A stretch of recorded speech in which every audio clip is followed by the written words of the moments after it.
Hey Chiefs Kingdom, welcome into the Chiefs Report. I'm your host, Harrison Graham. Hit that subscribe button if you haven't already. Let's continue to grow this channel. Today's show, we have a lot of news and rumors to get into, and let's start with the man himself who can't stop talking. That is, of course, one Devin White.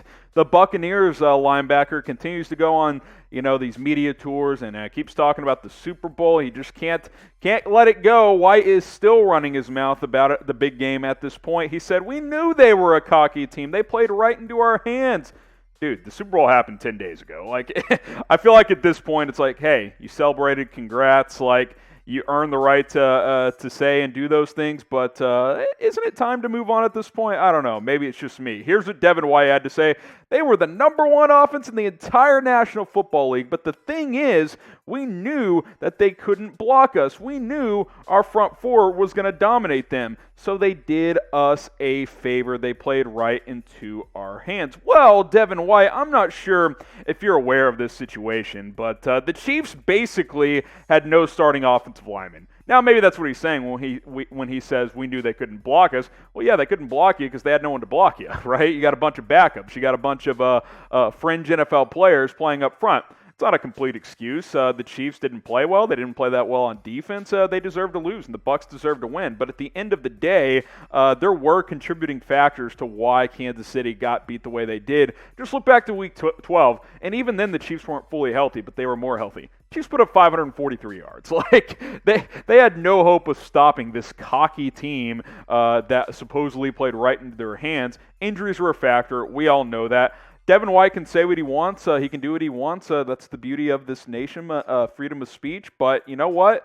That is not a great look at this point, in my opinion. You win gracefully. He just isn't doing that. So who's going to be the better team next year?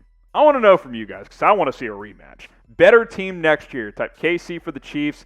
Type TB for the Tampa Bay Buccaneers. We will make this the pinned comment on today's video, so go ahead and answer right there. Who will be the better team this next season?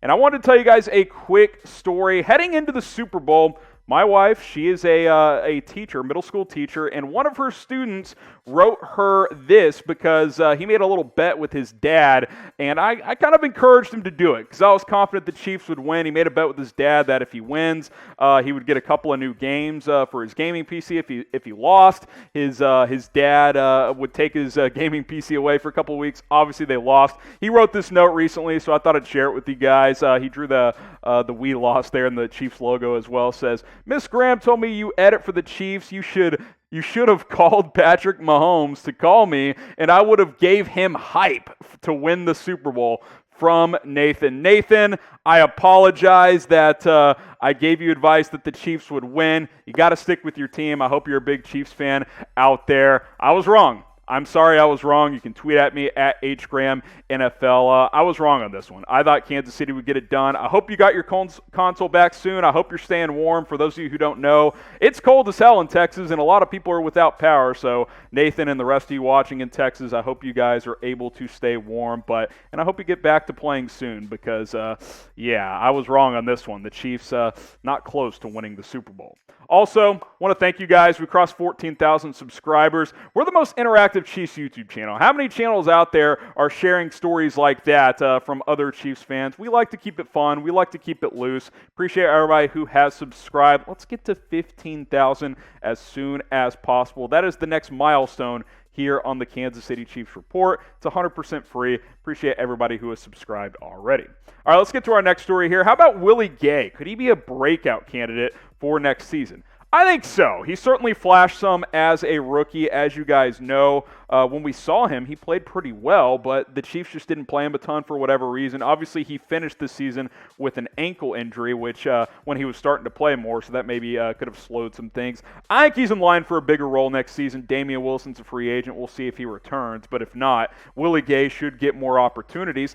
I like what I saw from the rookie who's now entering his second year when he got his chances to play.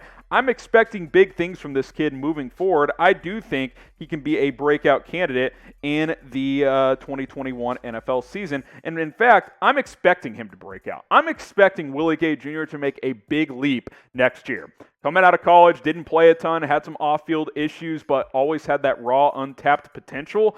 I think we see some of that unfold this next season. I'm excited about Willie Gay's development. I'm excited about his future. I think he can be a big piece on this team moving forward, and I think he's going to need to be, because I don't think Damien Wilson is back. Anthony Hitchens could get cut to save some cap space as well. So if those things happen, you're looking at Willie Gay. Like, he's got to be a guy that is a part of this thing moving forward, and I think that will be the case starting in the 2021 NFL season. So we'll see. We'll do a breakout candidates video at some point, but I am predicting it now. I think Willie Gay breaks out this upcoming season. So let's bring it back. We did it toward the end of the season. Hashtag Free Willie in the comments. You can also tweet it at me on Twitter. Let's get it trending in the comments and on Twitter as well, so we can free Willie, see what happens next year, and see if he can be a big part of this defense in 2021. Free Willie. Let's make it happen. All right, also use hashtag Chiefs in the comments. We're going to do a mailbag very, very soon, so hashtag Chiefs, and we'll answer as many of your questions as we can. If you've never done this before, you literally just type hashtag Chiefs, then ask me your questions. I'll answer as many as I can on our next mailbag, so go ahead and do that right now. All right, how about bringing back Justin Houston? I'm excited to talk about this for a couple of minutes.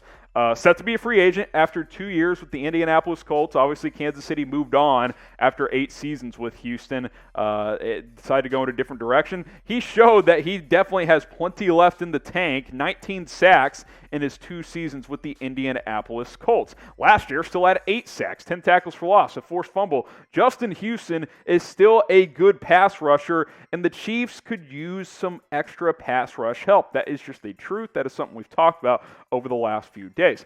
I would love to see this. I would love to see a reunion with Justin Houston and the Chiefs. Now, with Indianapolis, he played for 2 years and $24 million. Chiefs aren't going to be able to pay that much, but if they can move a couple of contracts, get him to take like $5, $6, $7 million on a 1 or 2 year deal, I think that is possible to get that done. I would love to see it. I think Kansas City needs some pass rushing help, and I think Justin Houston could be a guy that could definitely help that come into fruition. You look at it last year, just not productive enough. Frank Clark, Chris Jones, got to be better, got to get more sacks. Alex Okafor's a free agent. We'll see what his future holds, but if you can bring back a guy like Justin Houston on a 1 or 2 year deal, sign me up, man. I am fired up about the possibility of doing just that. So we'll wait and see if it happens, but I'm definitely on board with doing that if I am the Kansas City Chiefs. So should they bring him back? Type Y for yes, type N for no. Clearly you guys know where I sit. I would like to see this happen, so I'm going to type my Y for yes. Obviously, in all these situations, it's going to come down to money, but if they can make it happen, I would like to see Brett Veach pull it off. Okay, a little bit of news, not really football related to end today's show, and then we will sign off. Dan Wetzel had this. Ariel Young, the 5-year-old girl who was involved in the multi-car crash that REID was involved in, she's woken up from her coma. This is fantastic news. This is still a scary situation. We don't know a ton of information as of now. Wetzel in his tweet says that her aunt has started a GoFundMe page. I know he linked that on his Twitter as well. You can go find that, Dan Wetzel, at Dan Wetzel on Twitter. I think over $500,000 has been raised, so that is certainly, a positive that has come out of this whole situation. Obviously, this is outstanding news. I'm wishing the family the best. I hope she, gets back to 100% health and continues to live her life. She's only 5 years old. That is that was a tragic situation. Luckily, she's alive, and hopefully she continues to progress. As far as Britt Reid goes, the Chiefs let his contract run out. He is no longer on the staff. He's still under investigation for DUI. So as far as his legal troubles go, that is very much ongoing at this point in time. If we have updates, we'll have them here, or we'll have them on my Twitter at HGramNFL. We'll see what happens with him. He did admit to having at least a couple of drinks that night. So they'll get the toxicology report back and all that stuff, I'm sure. And we will see what's next in store for him. But good for the Young family. Glad that she has woken up from her coma. Hopefully she continues to progress. I am wishing her the absolute best. We're done on today's show. You can follow me on Twitter at HGramNFL. More updates, more videos, ton more coming your way very, very soon.